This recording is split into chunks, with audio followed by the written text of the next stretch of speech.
Hello students, कैसे हो आप लोग। हमारे यूट्यूब चैनल मॉडर्न आईटी में आप सभी का स्वागत है। आज का हमारा टॉपिक होने वाला है ITI draftsman civil theory first year most important question exam से रिलेटेड। तो बने रहिए पूरे वीडियो में, कहीं ना जाइए छोड़ के। 10 मिनट के लिए अपना समय निकालिए, जो भी काम है 10 मिनट के लिए रोक दीजिए। अब इस वीडियो को आपने टच किया है तो पूरा वीडियो देख के जाइए, क्योंकि आज के डेट में बिना पैसे के कुछ नहीं होता। अगर आप पढ़े लिखे नहीं हो तो आप कुछ भी नहीं कर पाओगे ज़िंदगी में। तो इसलिए आज की डेट में पढ़ाई बहुत ज़्यादा इम्पोर्टेंट है। तो चलिए, इसीलिए हम अपनी वीडियो को शुरू करते हैं। पहला है, लेवलिंग इंस्ट्रूमेंट का नाम क्या है। जो लेवलिंग इंस्ट्रूमेंट आपको दिखाई पड़ रहा है, इसका क्या नाम है।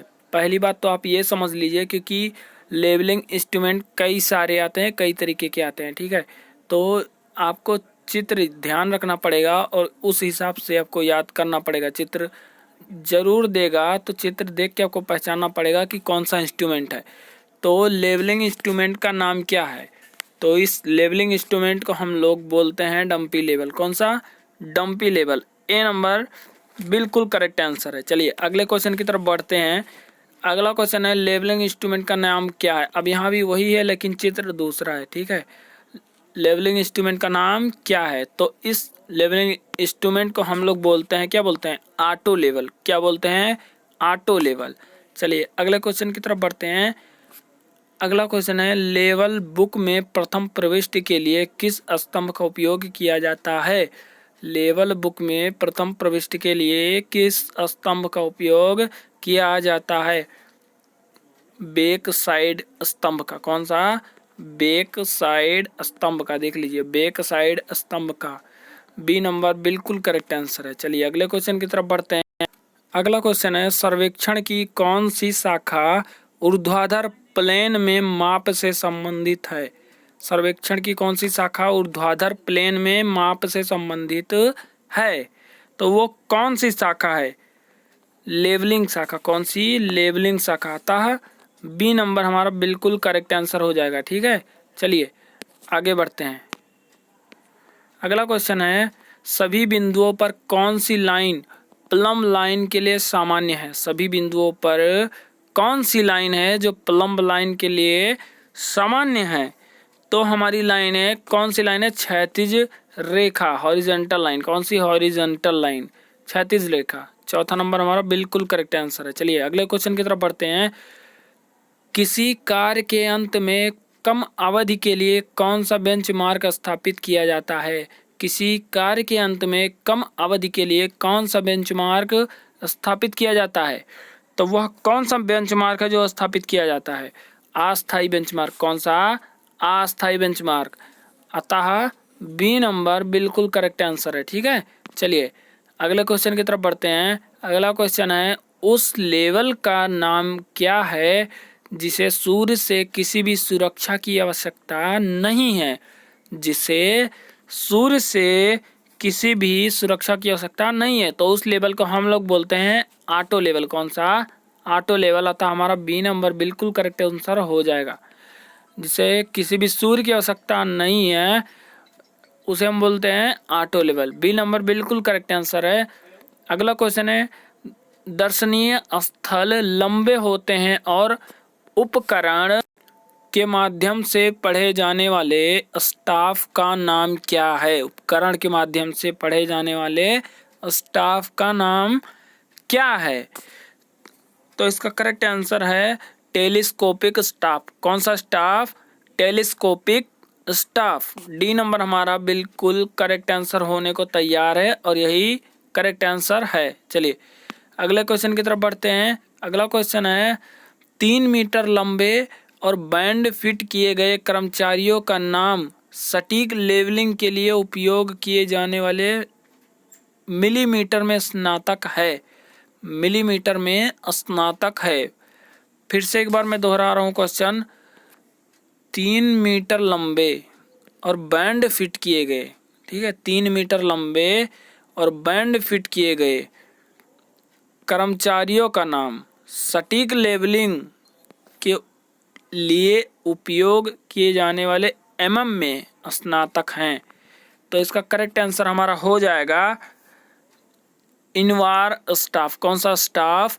इनवार स्टाफ जो होते हैं वो MM में स्नातक हैं। ठीक है, चलिए अगले क्वेश्चन की तरफ बढ़ते हैं। लेवलिंग स्टाफ में सबसे छोटा ग्रेजुएटेड माप क्या है? सॉरी, लेकिन उस पर हम लोग ध्यान नहीं देंगे, अपनी पढ़ाई पर केवल ध्यान देंगे। ठीक है, लेवलिंग स्टाफ में सबसे छोटा ग्रेजुएटेड माप क्या है? सबसे छोटा, ठीक है, सबसे छोटा ग्रेजुएटेड माप क्या है? तो इसका करेक्ट आंसर है 0.005 मीटर, 0.005 मीटर। अतः C नंबर बिल्कुल करेक्ट आंसर है। ठीक है, चलिए अगले क्वेश्चन की तरफ बढ़ते हैं। अगला क्वेश्चन है चित्र क्या है? चित्र वर्णन करिए कि ये चित्र क्या है, इस चित्र का क्या नाम है? तो इस चित्र को हम लोग बोलते हैं, क्या बोलते हैं? इस चित्र को हम लोग स्टाफ को पकड़ना बोलते हैं। स्टाफ को पकड़ना, आप लोग देख सकते हैं कि कैसे स्टाफ को पकड़ा जा रहा है, बराबर किया जा रहा है। ठीक है, कहाँ से कहाँ तक बराबर है, स्टाफ को पकड़ना बोलते हैं हम इसको। ठीक है, चलिए B नंबर बिल्कुल करेक्ट आंसर है। चलिए अगले क्वेश्चन की तरफ बढ़ते हैं। 90 डिग्री पर वाम मार्ग को गति को इंगित करने के लिए क्या संदेश है? 90 डिग्री पर वाम मार्ग की गति को इंगित करने के लिए क्या संदेश है? पहला है भुजा पर लौटें, दूसरा है स्थिति स्थापित करें, तीसरा है मेरी दाएं ओर हटो, चौथा है मेरी बाएं ओर हटो। तो इसका करेक्ट आंसर है मूव माई राइट साइड, मेरी दाईं ओर हटो। ठीक है, C नंबर बिल्कुल करेक्ट आंसर है। चलिए अगले क्वेश्चन की तरफ बढ़ते हैं। यदि दो बिंदुओं के बीच के लेवल का अंतर बिंदु के बीच समतल साधन को निर्धारित करके निर्धारित किया जाता है तो क्या प्रक्रिया है? यदि दो बिंदुओं के बीच का लेवल का अंतर, ठीक है, बिंदुओं के बीच समतल साधन को निर्धारित करके निर्धारित किया जाता है। देखिए, निर्धारित करके, समतल साधन को निर्धारित करके निर्धारित किया जाता है तो क्या प्रक्रिया है? पूछ रहा है क्या प्रक्रिया है, तो इसका करेक्ट आंसर हो जाएगा कौन सी प्रक्रिया है वो? Simple levelling. कौन सी? Simple levelling. अभी आपको लेवलिंग से जुड़े हुए क्वेश्चन में दे रहा हूँ क्योंकि मुझे ऐसे ऐसे क्वेश्चन भी कराने हैं कि आपसे छूटे ना, आप सबसे आगे जाओ। अभी आप लेवलिंग से जुड़े क्वेश्चंस कर रहे हो। ठीक है, तो इसको बोलेंगे हम सिंपल लेवलिंग। कौन सी लेवलिंग? Simple levelling. चलिए अगले क्वेश्चन की तरफ बढ़ते हैं। किसी प्रकार की कोलिमेशन त्रुटि समाप्त हो जाती है, किसी प्रकार की कोलिमेशन त्रुटि समाप्त हो जाती है। इसका करेक्ट आंसर है कुकीज रिवर्सिबल लेवल। कौन सा? Cookies reversible level. C number बिल्कुल करेक्ट आंसर है। किस प्रकार की कोलिमेशन त्रुटि समाप्त हो जाती है? तो किस प्रकार की?